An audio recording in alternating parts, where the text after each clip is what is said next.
Hello guys, my name is Anna and I'm from Ukraine, and I vlog daily to keep you updated on the real life situation in my country during this awful war with Russia. And I'm very grateful for the support that we receive from our allies from all over the world. And my today's vlog will be dedicated to the weapons we receive and why do I think that Ukraine and Europe and the rest of the world that supports us are actually winning this war. If you're new to the channel, you will check my videos and our Soviet Myths Debunked series and like them. Please subscribe because the world needs to know more about Ukraine. And perhaps I will start with the brief update on our night and morning, because at night there were lots of drones flying over Kyiv and the majority of them were stopped, and then we had a lot of air raid alarms. Actually, this week we have many of them, which interrupts people in a semi-safe zone like me from doing ordinary things, and people in dangerous zone it also kills. Today they have targeted 55 missiles on Ukraine and 47 of them were stopped by Ukrainian air defense, which demonstrate lack of professionalism and high-quality missiles in Russia and a serious development of our skills and our opportunities and perhaps also the technologies used to stop the missiles. But still, civilian people, houses are destroyed. There are victims as far as I know, and the infrastructure is also influenced by these attacks. In Kyiv and other regions there are no electricity. In my town everything is fine, but we don't have water. But I hope we will. Anyway, yesterday the President of the United States, Joe Biden, announced that the United States are going to send 31 Abrams tanks to Ukraine straight after Chancellor Scholz has finally decided to free the Leopards, and many of them will be traveling to Ukraine. It is a very important, very serious support, which means a lot for us, both symbolically, because this is a signal that Europe and West will continue supporting Ukraine, and materially, practically, because we will get lots of weapons and tanks that will help us to conduct successful counter-offensive operations. I have started my Twitter account because of lots of scammers and fake accounts that try to deceive you, and yesterday I have retweeted the statistics and it looks really good.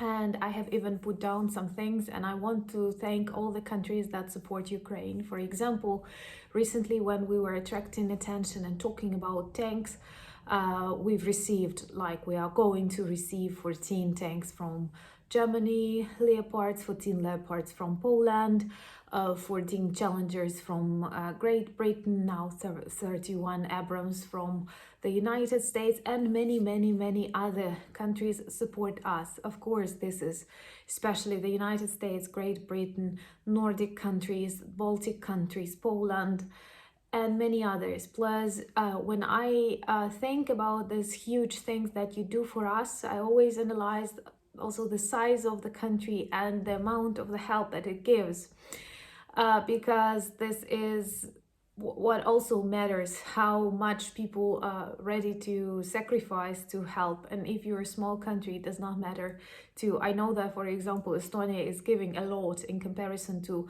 the profit of the country. So Ukrainians are very grateful to the people of these countries and to the government of these countries. They have to listen to people, and they do it.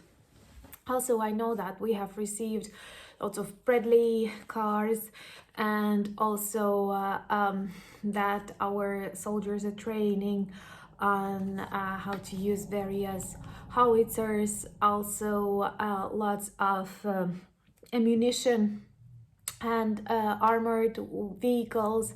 And I think that at the end of this war, after our victory, we will be the best trained army. From what I understand, many of these modern weapons were created just for the sake of, technology, and no one actually planned to use them actively on the battlefields. It's more like a muscle play, if it's possible to say so, like demonstration of power and resources that the country has, but it was never an intention to use it.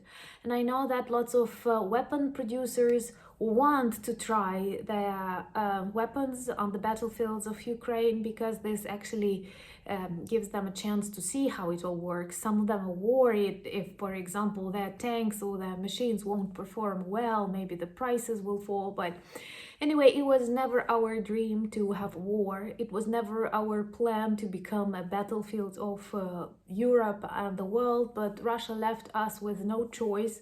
This is an existential fight, and we are not going to give up. What is really important for me and for all the Ukrainians, and we constantly speak about that, is that the world is not giving up on Ukraine too, and it is very much an EU victory too. Why? Germany, for example, that had so many doubts with Leopards and other things, and many EU countries were hugely dependent on Russian gas. But now, God helped us, or whatever you believe in, and this winter was not really cold. I know it is still 1 month at least, but in general, this is not a very severe winter. So many countries were able to save money and to save energy, and to change their priorities, and to stop being dependent on Russia. Russia has lost this EU market, and this is one of the greatest victories of this war too, both for Ukraine, because now EU leaders are ready to say that we see that Putin is going to play long with this war, that he's ready to continue and continue, but we are not tired, and we are going to support Ukraine as long as needed. And one of the reasons is that they become more and more energy independent. And this is a huge victory of your countries, of your governments. And I want to congratulate you on that. And it's good in every dimension. Well, first of all, not to be dependent on a terrorist state. Second, to be able to help Ukraine. Third, to develop normal alternative sources of energy. And all of that is good. So sometimes war does give us this pushes, like to become stronger, to become more innovative. I see it all in Ukraine, and I also see it in the EU, for example. And I honestly want to say that this very quick, very dynamic switch from Russia-oriented energy supplies to other sources is a huge victory of the European Union. And we are very grateful for the fact that you are with us, that you are sending others weapons to our people. And this is an investment for the future of Europe, for the future of the world. We also give lots of money on that. Don't think that Ukrainians are just asking for weapons. Like our salaries, for example, we receive 2/3 of our salaries because 1/3 is sent to the Ukrainian armed forces. We donate a lot. There are lots of additional taxes that appeared, and we pay them. And many other examples. And in general, people give lots of money on the Ukrainian armed forces and other directions. And there are lots of things that Ukrainians do. And also we give our lives and our infrastructure, our cities to win this war. Of course, it's all because of Russian zombies who decided that everything is possible. And I hate how they loved to substitute reality. I even put down like distorting reality, and now nobody believes them. But there was a period in 2013 and 2014 when many countries, when many politicians still had doubt.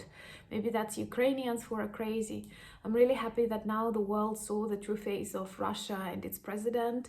And for example, just on the 25th of January, it seems to me that the Supreme Org had a meeting with students, and he told them that Germany is still occupied by the Americans, and that's why they send Leopards to Ukraine, and they are constantly fighting with the rotting West.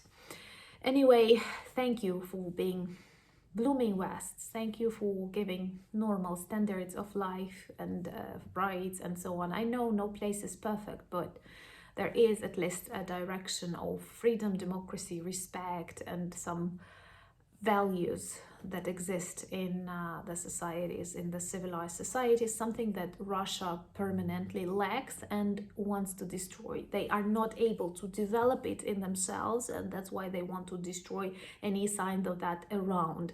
And Ukrainian success, Ukrainian democracy is a huge threat to the myth of Russian Empire or the USSR. That's why they started this war. Thank you for being with us. Thank you for supplying us weapons. And I think, like, in Ukraine, it may be funny, like every person, every girl is ready to speak about weapons, is ready to give the names of HIMARS, Bradley, Coopers, and so on. And these are like real things for us, and we know what's the difference between that, or at least we Google. And like, I think it might be funny if you look at the list of Google searches of a Ukrainian and it will be a little bit different, too militarized, but like, it is a lesson that we all learn, and we are very grateful for the support that you demonstrate in every possible way. Thank you so much. Thank you for buying me coffees. Thank you for becoming my patrons. Thank you for sending your kind messages and virtual hugs. I greatly value our community. Thank you very much. Slava Ukraini!